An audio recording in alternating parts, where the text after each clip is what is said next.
Okay, so who are you and where are we? So my name is Matt Beaty, and we're at my lab, Hidden Light, where we make black and white prints the old school way. We specialize in processes from the 1830s forward, and we make them commercially for anybody who wants to have them made. What got you into that? That's a good question. It's just a matter of, I guess, being fascinated with the old prints, being fascinated with how prints used to be made, with the analog process, which I feel is sort of a more true form of photography. Take the master, Ansel Adams. He was, yes, an excellent photographer, but he was a master printer. He knew how to take his vision from standing there at Half Dome all the way through the darkroom, all the way through the entire process to a finished print. And so we kind of tell our clients that, making the photograph, you're out with your models or whatever, that's the first half. But having it printed professionally in a system or in a medium that will last is the second half, and it's just as important. Can you explain the platinum process to me?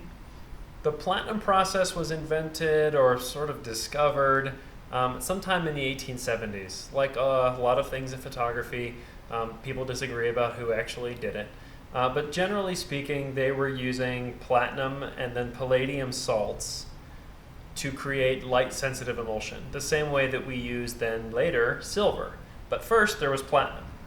And so they sort of were messing around with how to create a stable image, and they found that platinum, with the right levels of chemistry and developer and everything else, would stabilize. And not only would it stabilize, but it would become, or they would learn, that it was the most stable photographic print process. And how long will a platinum print last? The cool thing about platinum is that the emulsion, the image, is embedded into the fibers of the paper. So usually you'll have, let's say on an inkjet or a silver gelatin print, you have a paper substrate and then a layer of goo or gelatin that sits on top, and that's where the image lives. And if anything happens to the paper or the gelatin, the image can be dissolved or disappear or whatever. With platinum, it's embedded into the paper, so the image lasts as long as the paper exists. I came out and made a print with you, and immediately I was like, how big can you go? How did we get from making a little print to now making one of the biggest that you've ever made, or the biggest you've ever made? There's always a desire to push the limits. We're working in these antique processes that people have been doing for a really long time, and people have gotten really good at them. And one of the things that's really hard to do with a process like this is make it bigger. And so, a standard print that we put together is maybe 18 or 24 inches square, right? To go bigger than that, your negative has to be bigger, your light source has to be bigger, your sinks have to be bigger, you have to have more chemistry, everything gets much harder.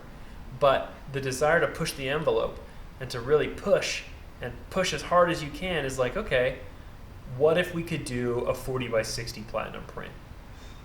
I don't know, but let's find out. Let's see if it's even possible. So you spend 6 months, okay, yeah, hey Tyler, I want to do it. We're going to do this. I can do this for you. And then you spend 6 months being okay, how do I get a light source that big? How do I get a sink that big? How do I get enough chemistry to physically pull it off? So when you agreed to make me a 60 by 40 inch platinum palladium print, you had never made one before. I had never made one before. Before this year, I'd never done a print larger than 30 by 40. And that was a paper limitation. Until very recently, paper that will work for silver gelatins, only came commercially on a 30 by 44 inch sheet of paper. So to go bigger than that, you either had to have paper custom made, which is crazy expensive, or wait for one that you can actually pull off. Wait for one to somebody ship, the paper to you. So we found a paper, we figured out that we liked it, and then it was just a matter of dealing with the logistics. If I can get paper on a 50-inch roll, why can't I make a 50-inch print? This print, and the print's done, how long will it have taken? From the day that I started seriously considering how to do it, probably about 8 or 9 months. From when we were yeah, we're going to try this, to actually being able to physically pull it off and pull a dripping print out of the chemistry, about 9 months. And that's what it takes. This is it. In terms of the history of photography, this is something new. This is something that, Right. you know. There are only a handful of prints this large in this process that have ever been put together, and I think all of them have been either private sales or just kept by whoever made them, because there's so much suffering that goes into it. And it takes 2 people. It takes at least 2 people. Usually I'm the kind of guy who likes to print alone. Keep me in my darkroom with my music, it's fine. So 30 by 40 I can do myself, no big deal. Anything beyond that, it's 2 people. Crazy. So Yeah. you're excited to make it? I'm really excited. It's kind of nerve-wracking. Most of this is sort of reasonably simple as long as you slow down. Okay, we're going to mix the chemistry this way, we're going to coat it, let it dry, whatever. But there's one moment, which lasts about 2 seconds, where everything comes to a head, and if you screw it up, you've just wasted not only your entire day, but a whole lot of money. So, and it's just that 2-second developer pour. Is that the toss? That's yeah. So we're going to take 2 gallons of developer, and you have to immerse the entire print about as fast as possible in this developer. So we're going to throw 2 gallons of developer across a 60-inch print, and if you screw it up, you start over. Yeah, it is perfect. So ready? Oh, tight. There we go. Yeah, good. Yeah. Okay. Beautiful.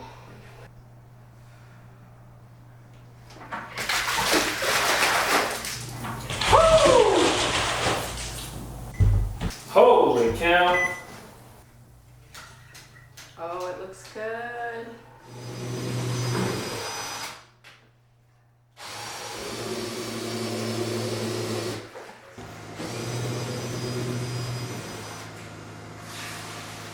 Tyler, what are you doing? So this is the negative for the 8x10 that I used for the Platinum Palladium. And this negative is going to go in this bag, technically half of it. And this will be affixed to the back of the print. So this will be taped onto the back of the print. This is the actual film sheet I used for the negative. And my thing is, obviously, you want to give the negative to show that you're never going to make another print, because this print is a one-of-one. But I can't give the whole negative because then somebody could make it. So we cut the negative into half, and then I'm going to keep the other half, and that's it. This is a one-of-one 60 by 40 inch Platinum Palladium that is 9 months in the making. So this is one of the craziest processes I've ever done, and I have to say, cutting this thing, like cutting this film, is one of the weirdest experiences I've ever had. When you shoot on film, part of it is that you protect the film, and this is your all-knowing, all-seeing backup. If a computer dies, the hard drive crashes, you still have the film, and so now I can never make this print again. So if anything ever happens to that print, that's it. It is truly now a one-of-one. And that's it.